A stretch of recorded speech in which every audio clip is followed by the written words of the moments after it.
حضرت صلی اللہ علیہ وآلہ وسلم پر وحی کا ابتدائی دور اچھے سچے پاکیزہ خوابوں سے شروع ہوا۔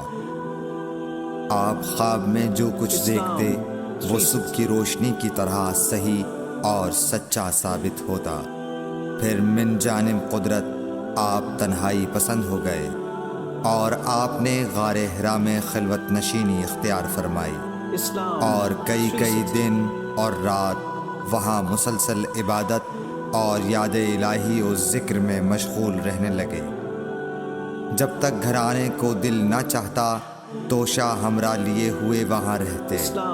توشہ ختم ہونے پر ہی اہلیہ محترمہ حضرت خدیجہ رضی اللہ تعالی عنہا کے پاس تشریف لاتے اور کچھ توشہ ہمراہ لے کر پھر وہاں جا کر خلوت گزین ہو جاتے۔ یہی طریقہ جاری رہا یہاں تک کہ آپ پر حق منکشف ہو گیا اور آپ غار حرا ہی میں قیام پذیر تھے کہ اچانک حضرت جبرائیل علیہ السلام آپ کے پاس حاضر ہوئے اور کہنے لگے کہ اے محمد پڑھو۔ آپ فرماتے ہیں کہ میں نے کہا کہ میں پڑھنا نہیں جانتا۔ آپ صلی اللہ علیہ وسلم فرماتے ہیں کہ فرشتے نے مجھے پکڑ کر اتنے زور سے بھینچا کہ میری طاقت جواب دے گئی۔ پھر مجھے چھوڑ کر کہا پڑھو۔ میں نے پھر وہی جواب دیا کہ میں پڑھا ہوا نہیں ہوں۔ اس فرشتے نے مجھ کو نہایت ہی زور سے بھینچا کہ مجھ کو سخت تکلیف محسوس ہوئی۔ پھر اس نے کہا کہ پڑھ۔ میں نے کہا میں پڑھا ہوا نہیں ہوں۔ فرشتے نے تیسری بار مجھ کو پکڑا اور تیسری مرتبہ پھر مجھ کو بھینچا۔ پھر مجھے چھوڑ دیا اور کہنے لگا کہ پڑھو اپنے رب کے نام کی مدد سے جس نے پیدا کیا اور انسان کو خون کی پھٹکی سے بنایا۔ پڑھو اور آپ کا رب بہت ہی مہربانیاں کرنے والا ہے۔ بس یہی آیتیں آپ حضرت جبرائیل علیہ السلام سے سن کر اس حال میں غار حرا سے واپس ہوئے کہ آپ کا دل اس انوکھے واقعے سے کانپ رہا تھا۔ آپ حضرت خدیجہ کے ہاں تشریف لائے اور فرمایا کہ مجھے کمبل اوڑھا دو، مجھے کمبل اوڑھا دو۔ لوگوں نے آپ کو کمبل اوڑھا دیا۔ جب آپ کا ڈر جاتا رہا تو آپ نے اپنی زوجہ محترمہ حضرت خدیجہ رضی اللہ تعالی عنہا کو تفصیل کے ساتھ یہ واقعہ سنایا اور فرمانے لگے کہ مجھ کو اب اپنی جان کا خوف ہو گیا ہے۔ آپ کی اہلیہ محترمہ حضرت خدیجہ رضی اللہ تعالی عنہا نے آپ کی ڈھارس بندھائی اور کہا کہ آپ کا خیال صحیح نہیں ہے۔ اللہ کی قسم آپ کو اللہ کبھی رسوا نہیں کرے گا۔ آپ تو اخلاق فاضلہ کے مالک ہیں۔ آپ تو کنبہ پرور ہیں، بے کسوں کا بوجھ اپنے سر پر رکھتے ہیں، مفلسوں کے لیے آپ کماتے ہیں، مہمان نوازی میں آپ بے مثال ہیں اور مشکل وقت میں آپ امر حق کا ساتھ دیتے ہیں۔ ایسے اوصاف حسنہ والا انسان یوں بے وقت ذلت و خواری کی موت نہیں پا سکتا۔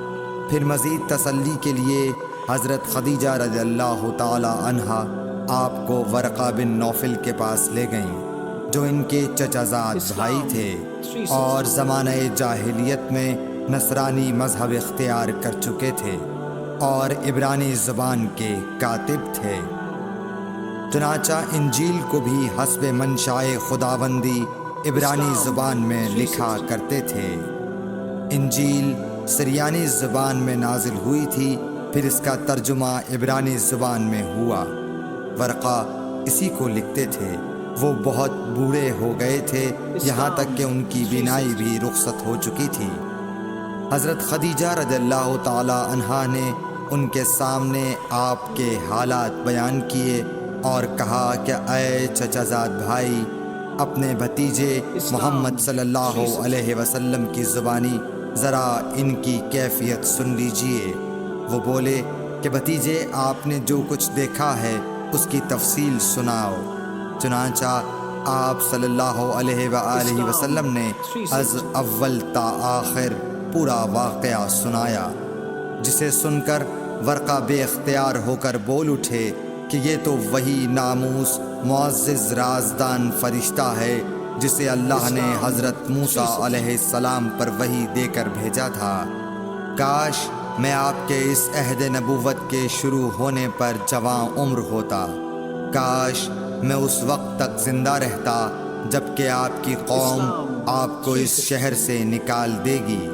رسول کریم صلی اللہ علیہ وآلہ وسلم نے یہ سن کر تعجب سے پوچھا کہ کیا وہ لوگ مجھ کو نکال دیں گے، حالانکہ میں تو ان میں صادق و امین و مقبول ہوں۔ ورقہ بولا، ہاں یہ سب کچھ سچ ہے، مگر جو شخص بھی آپ کی طرح امر حق لے کر آیا لوگ اس کے دشمن ہی ہو گئے ہیں۔ اگر مجھے آپ کی نبوت کا وہ زمانہ مل جائے تو میں آپ کی پوری مدد کروں گا، مگر ورقہ کچھ دنوں کے بعد انتقال کر گئے، پھر کچھ عرصے تک وحی کی آمد موقوف رہی۔ صحیح بخاری